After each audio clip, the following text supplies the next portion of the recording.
All of my dear friends. Last class में हम लोग मॉडर्न फिजिक्स का फर्स्ट पार्ट क्लियर किए थे। उसी के बेसिस पे आज हम कुछ क्वेश्चन लेकर आए हैं जो जेई सेक्शन में और नीट सेक्शन में क्वेश्चन एराइज होते हैं। सबसे पहला क्वेश्चन है the threshold wavelength of metal is 400 nanometer. Photoelectrons have kinetic energy maximum 1.5 electron volt. Find the wavelength of incident. जो इंसिडेंट वेवलेंथ है, जो इंसिडेंट है उसका इंसिडेंट एनर्जी जो है उसका वेवलेंथ क्या है वो हम लोग को फाइंड आउट करना है। और थ्रेशोल्ड वेवलेंथ यहाँ दिया हुआ है, वो मिनिमम वेवलेंथ जिसके कारण इलेक्ट्रॉन का इजेक्शन हो रहा है मेटल सरफेस में, उसी को हम लोग थ्रेशोल्ड वेवलेंथ कहते हैं। फोटो इलेक्ट्रॉन इंसिडेंस हो रहा है उसी को फोटो इलेक्ट्रॉन्स। काइनेटिक एनर्जी है मैक्सिमम, उसके पास जो एनर्जी लेके आ रहा है 1.5 इलेक्ट्रॉन वोल्ट है। Find the wavelength of incident photon. ये थ्रेशोल्ड वेवलेंथ दिया हुआ गिवन है, इसी को हम लोग कन्वर्ट कर दिए नैनोमीटर का मतलब हुआ 10⁻⁹ मीटर। तो 10⁻⁹ इंटू 10⁻² है तो 10 कितना हो जाएगा 10।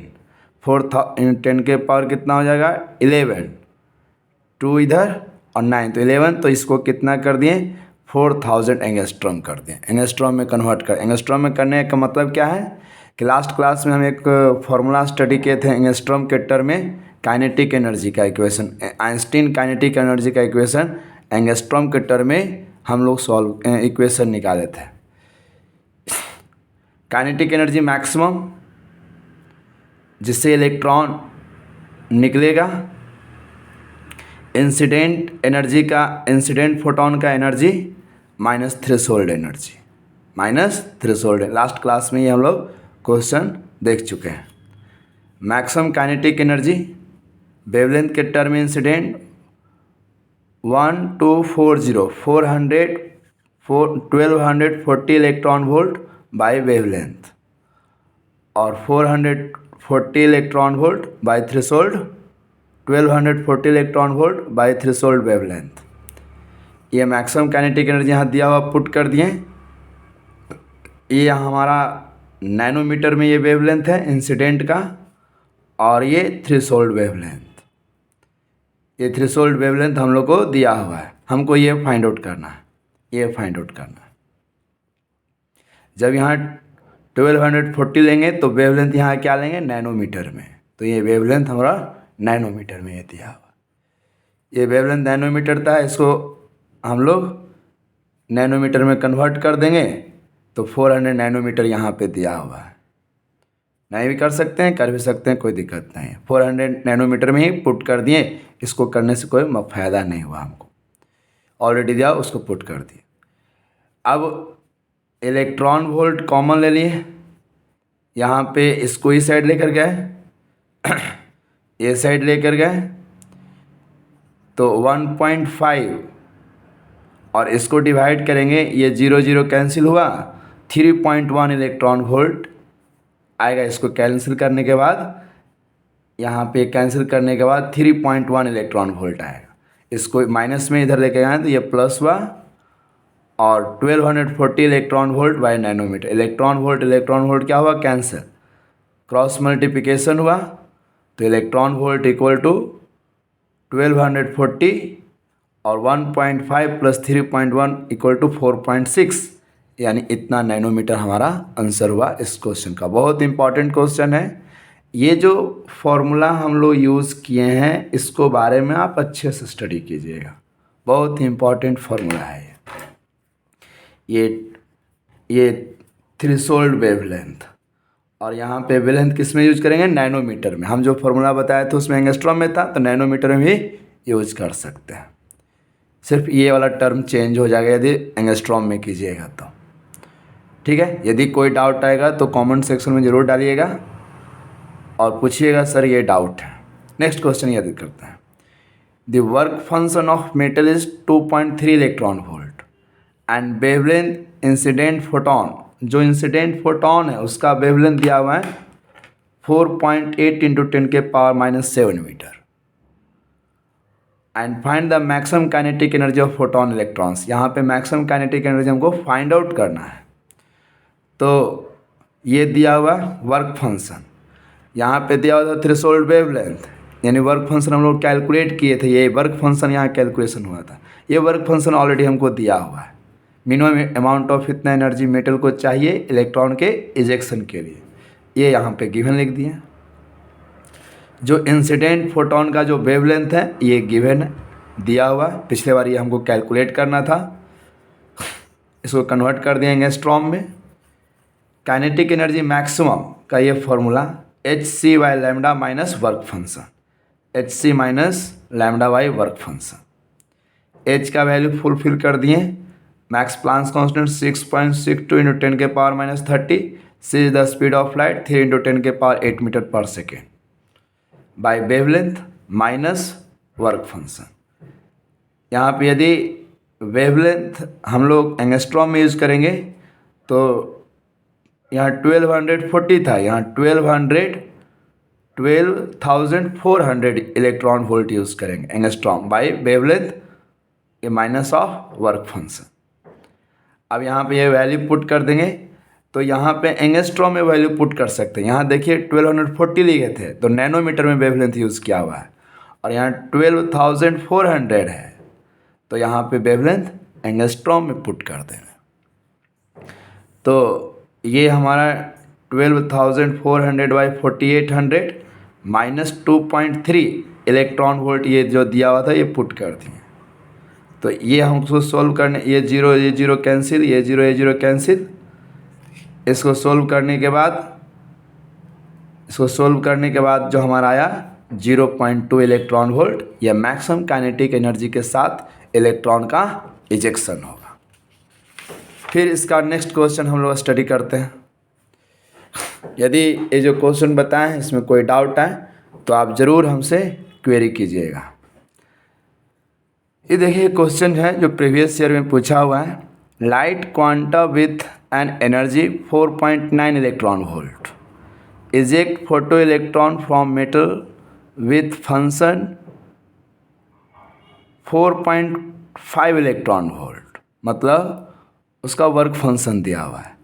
Find the maximum impulse transmitted to the surface of metal when each electron flies out, मतलब वहाँ से इलेक्ट्रॉन, प्रत्येक इलेक्ट्रॉन मेटल सरफेस से निकल रहा है। जैसे इसका यदि फिगर समझना चाहें तो ये समझिए, ये मेटल सरफेस है, ये मेटल सरफेस है, यहाँ से फोटोन इंसिडेंस हो रहा है और यहाँ पे फोटोन निकल रहा है, ऐसे इलेक्ट्रॉन निकल रहा है। तो यहाँ पे इम्पल्स कितना हो रहा है, इम्पल्स हमको निकालना है। वही कहा जा रहा है impulse transmitted to the surface of metal, metal surface से कितना इम्पल्स ट्रांसमिटेड हो रहा है वो कैलकुलेट करना है। तो इसका जो कैलकुलेशन होगा, इम्पल्स का मतलब होता है चेंज इन मोमेंटम, इम्पल्स का मतलब चेंज इन मोमेंटम। तो सबसे पहले हम लोग जो काइनेटिक एनर्जी है वो कैलकुलेट करते हैं। तो किस एनर्जी के साथ आ रहा है ये, तो 4.9 इलेक्ट्रॉन वोल्ट के साथ ये आ रहा है फोटोन। और photo electron from metal surface work function दिया हुआ 4.5 इलेक्ट्रॉन वोल्ट। तो kinetic energy HF minus phi naught, तो HF का वैल्यू 4.9 इलेक्ट्रॉन वोल्ट और वर्क फंक्शन दिया हुआ है 4.5 इलेक्ट्रॉन वोल्ट, माइनस कर दें तो 0.4 इलेक्ट्रॉन वोल्ट के साथ एनर्जी लेकर इलेक्ट्रॉन निकलेगा काइनेटिक एनर्जी के रूप में। चेंज इन मोमेंटम यानी that is called impulse. Change in momentum को ही हम लोग क्या बोलते हैं, इम्पल्स बोलते हैं। तो final momentum minus initial momentum, तो फाइनल मोमेंटम इक्वल टू क्या होता है, mass into velocity. Momentum equal to mass into velocity, mass into velocity. तो mv माइनस, मान लें कि जिस डायरेक्शन से आया उस डायरेक्शन को हम लोग पॉजिटिव ले रहे हैं तो उसके निकलने वाला डायरेक्शन क्या होगा, निगेटिव होगा। और दोनों सेम अलाइनमेंट लेंगे। यहाँ पे हम सेम अलाइनमेंट नहीं देंगे, कुछ एंगल, लेकिन अलाइनमेंट हम लोग क्या लेंगे, सेम लेंगे। तो ये फाइनल मोमेंटम यहाँ से ऐसे निकला ये, और माइनस इनिशियल मोमेंटम, तो ये हमारा इनिशियल मोमेंटम हुआ। तो एक डायरेक्शन इसको पॉजिटिव लेंगे तो ये नेगेटिव होगा, और ये चेंज के कारण माइनस आ रहा है, तो एम भी plus E by C. E by C कहने का मतलब क्या हुआ, तो मोमेंटम को स्पीड ऑफ लाइट से डिवाइड, एनर्जी को स्पीड ऑफ लाइट से डिवाइड कर दिया गया। जो हमारे पास एनर्जी है उसको ई बाई सी से डिवाइड कर दिया, क्वांटम का जो एनर्जी है उसको सी से डिवाइड कर दिए, वो हमारा क्या होगा, मोमेंटम होगा।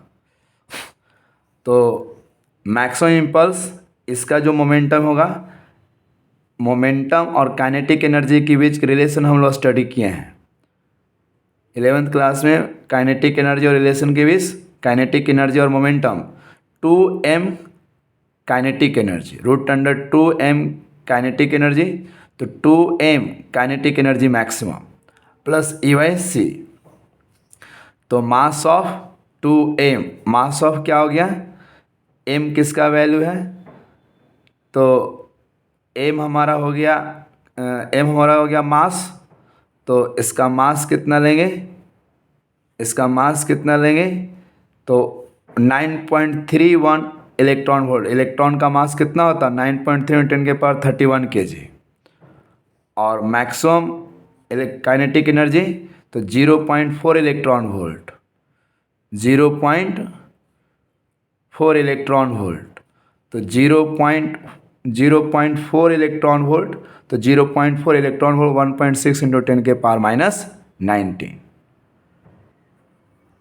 इंटू ये प्लस ये ई किस एनर्जी के साथ इंसिडेंट हो रहा है, फोटोन, तो 4.9 into 1.6 × 10⁻19 divide by speed of light. तो ये हमारा क्वांटम जो जिस स्पीड से आ रहा था उसका मोमेंटम निकला है। जब इसको आप कैलकुलेट करेंगे 3.3 × 10⁵ kg/m² आंसर आएगा। That is called change in momentum, और इसी को हम लोग बोलते हैं इम्पल्स। Is it clear? यदि इसमें कोई डाउट हो क्वेश्चन में तो आप हमसे ज़रूर पूछ सकते हैं। आज के लिए इतना, अगले क्लास में इस सेक्शन पे और क्वेश्चन बताएंगे, और मैटर वेव्स के बारे में भी हम लोग सॉल्यूशन करेंगे। मैटर वेव्स के बारे में थ्योरी बताएंगे। इसका मॉडर्न फिजिक्स का अगला पार्ट वही है।